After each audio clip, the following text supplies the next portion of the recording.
अब बात करते हैं 10वें संस्कार की, जिसको बोलते हैं यज्ञोपवीत संस्कार। इसको उपनयन भी कहा जाता है। उपनयन मतलब नज़दीक आकर बैठना। किसके नज़दीक आकर बैठना? गुरु के नज़दीक आकर बैठना।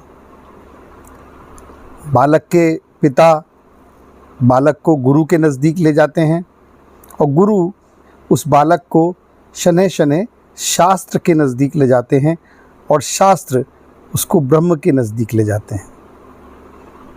उपनयन संस्कार उस बालक के ब्रह्मचर्य आश्रम में प्रवेश करने का मार्ग है, प्रथम कदम है। यहाँ के बाद वो विद्या अर्जित करेगा। उसे यज्ञोपवीत पहनाया जाता है, जो कि 3 सूत्र से बना होता है। इसको वेदत्रयी भी बोलते हैं।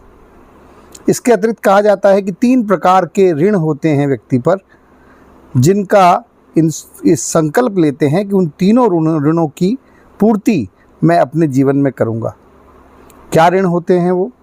पहला ऋण होता है देव ऋण।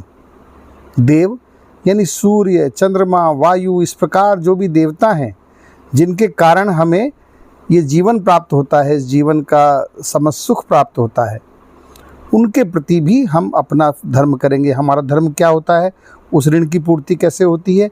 यज्ञ के माध्यम से। देव ऋण के बाद अगला ऋण होता है ऋषि ऋण।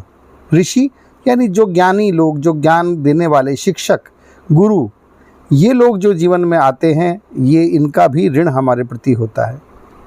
उस ऋण को कैसे चुकाते हैं? अध्ययन से और अध्यापन से।